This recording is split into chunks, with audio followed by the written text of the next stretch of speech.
5वां अध्याय दुर्गा सप्तशती। देवताओं द्वारा देवी की स्तुति। महर्षि मेधा ने कहा, पूर्वकाल में शुंभ निशुंभ नामक असुरों ने अपने बल के मद से इंद्र का त्रिलोकी का राज्य और यज्ञों के भाग छीन लिए और वह दोनों इसी प्रकार सूर्य, चंद्रमा, धर्मराज और वरुण के अधिकार भी छीनकर स्वयं ही उनका उपयोग करने लगे। वायु और अग्नि का कार्य भी वही करने लगे और इसके पश्चात उन्होंने जिन देवताओं का राज्य छीना था उनको अपने अपने स्थान से निकाल दिया।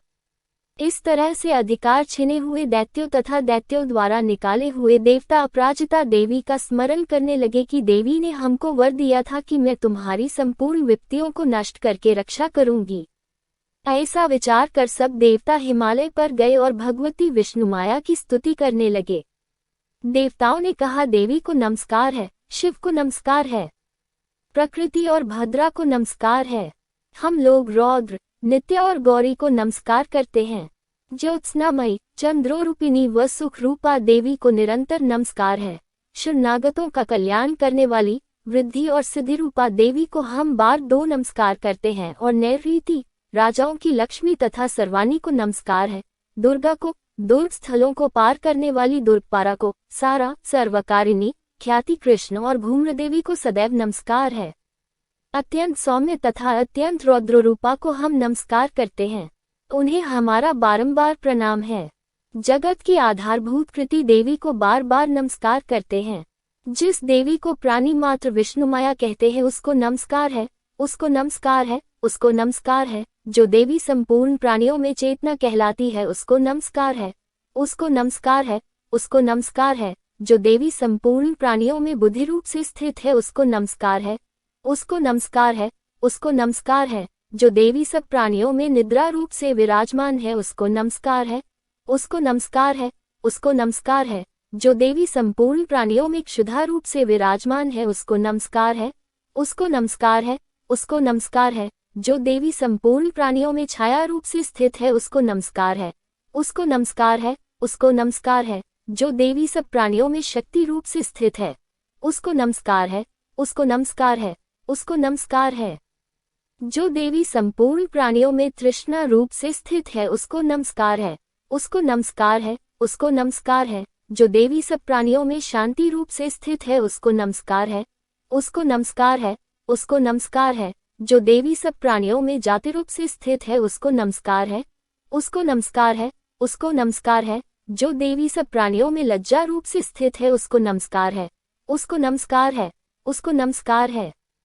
जो देवी संपूर्ण प्राणियों में श्रद्धा रूप से स्थित है उसको नमस्कार है, उसको नमस्कार है, उसको नमस्कार है। जो देवी संपूर्ण प्राणियों में कांति रूप से स्थित है, जो देवी सब प्राणियों में लक्ष्मी रूप से स्थित है उसको नमस्कार है, उसको नमस्कार है, उसको नमस्कार है। जो देवी संपूर्ण प्राणियों में वृत्ति रूप से स्थित है उसको नमस्कार है, उसको नमस्कार है, उसको नमस्कार है। जो देवी सब प्राणियों में स्मृति रूप से विराजमान है उसको नमस्कार है, उसको नमस्कार है, उसको नमस्कार है। जो देवी सब प्राणियों में दया रूप से स्थित है उसको नमस्कार है, उसको नमस्कार है। जो देवी सब प्राणियों में तुष्टि रूप से स्थित है उसको नमस्कार है, उसको नमस्कार है, उसको नमस्कार है।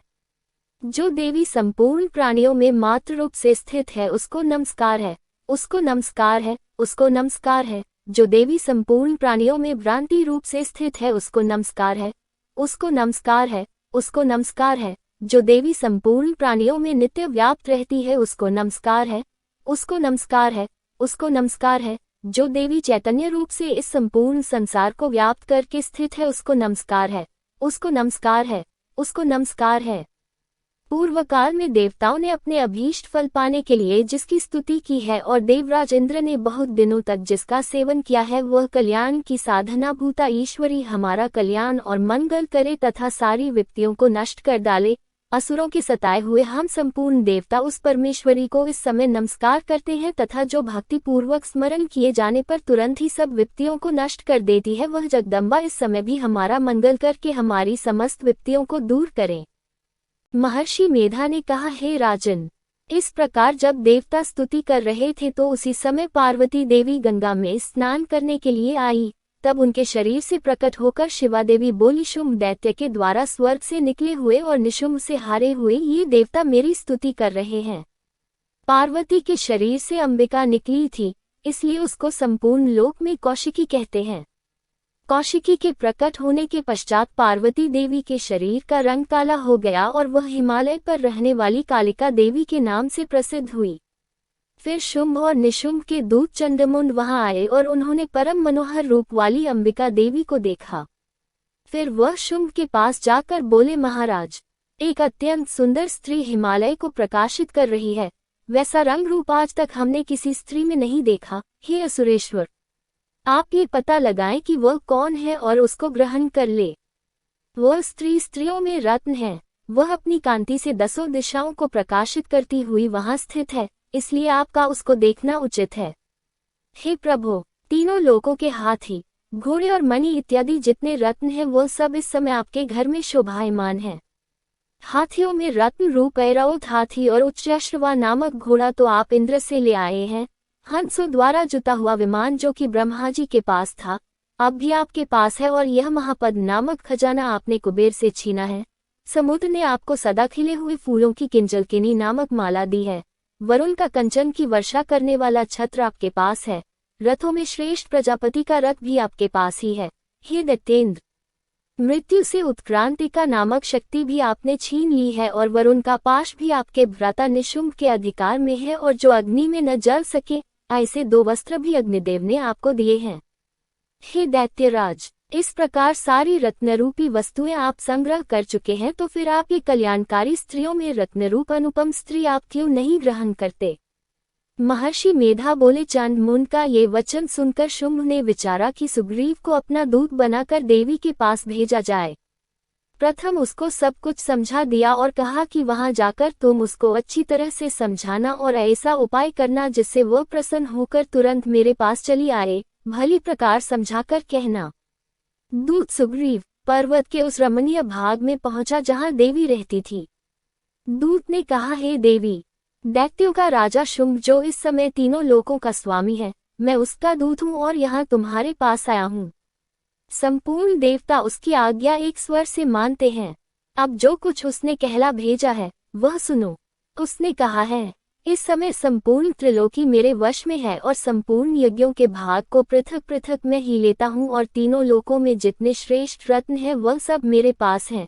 देवराज इंद्र का वाहन ऐरावत मेरे पास है जो मैंने छीन लिया है। उच्च श्रवा नामक घोड़ा जो क्षीरसागर मंथन करने से प्रकट हुआ था उसे देवताओं ने मुझे समर्पित किया है। हे सुंदरी, इनके अतिरिक्त और भी जो रत्न भूषण पदार्थ देवताओं के पास थे वह सब मेरे पास हैं। हे देवी, मैं तुम्हें संसार की स्त्रियों में रत्न मानता हूँ क्योंकि रत्नों का उपभोग करने वाला मैं ही हूँ। हे चंचल कताओं वाली सुंदरी, अब यह मैं तुझ पर छोड़ता हूँ कि तू मेरे या मेरे भाई महापराक्रमी निशुंभ की सेवा में आ जाए। यदि तू मुझे वरेगी तो तुझे अतुल महान ऐश्वर्य की प्राप्ति होगी, अतः तुम अपनी बुद्धि से यह विचार कर मेरे पास चली आओ। महर्षि मेधा ने कहा, दूत के ऐसा कहने पर संपूर्ण जगत का कल्याण करने वाली भगवती दुर्गा मन ही मन मुस्कुराए और इस प्रकार कहने लगी। देवी ने कहा, हे दूत, तू जो कुछ कह रहा है वह सत्य है और इसमें किंचित मात्र भी झूठ नहीं है। शुंभ इस समय तीनों लोकों का स्वामी है और निशुंभ भी उसी की तरह पराक्रमी है, किंतु इसके संबंध में मैं जो प्रतिज्ञा कर चुकी हूँ उसे मैं कैसे झुठला सकती हूँ। अतः तू मैंने जो प्रतिज्ञा की है उसे सुन। जो मुझे युद्ध में जीत लेगा और मेरे अभिमान को खंडित करेगा तथा बल में मेरे समान होगा वही मेरा स्वामी होगा। इसलिए शुंभ अथवा निशुंभ यहाँ आवे और युद्ध में जीतकर मुझसे विवाह कर ले, इसमें भला देर की क्या आवश्यकता है। दूत ने कहा, हे देवी, तुम अभिमान में भरी हुई हो, मेरे सामने तुम यही बात न करो। इस त्रिलोकी में मुझे तो ऐसा कोई दिखाई नहीं देता जो कि शुंभ और निशुंभ के सामने ठहर सके। हे देवी, जब अन्य देवताओं में से कोई शुंभ व निशुंभ के समान युद्ध में ठहर नहीं सकता तो तुम जैसी स्त्री उनके सामने रणभूमि में ठहर सकेगी। जिन शुंभ आदि असुरों के सामने इंद्र आदि देवता नहीं ठहर सके तो फिर तुम अकेली स्त्री उनके सामने कैसे ठहर सकेगी। अतः तुम मेरा कहना मानकर उनके पास चली जाओ, नहीं तो जब वह तुम्हें केश पकड़कर घसीटते हुए ले जाएंगे तो तुम्हारा गौरव नष्ट हो जाएगा, इसलिए मेरी बात मान लो। देवी ने कहा, जो कुछ तुमने कहा ठीक है। शुंभ और निशुंभ बड़े बलवान हैं, लेकिन मैं क्या कर सकती हूँ, क्योंकि मैं बिना विचारे प्रतिज्ञा कर चुकी हूँ। इसलिए तुम जाओ और मैंने जो कुछ भी कहा है वह सब आदरपूर्वक असुरेंद्र से कह दो। इसके पश्चात जो वह उचित समझे करें।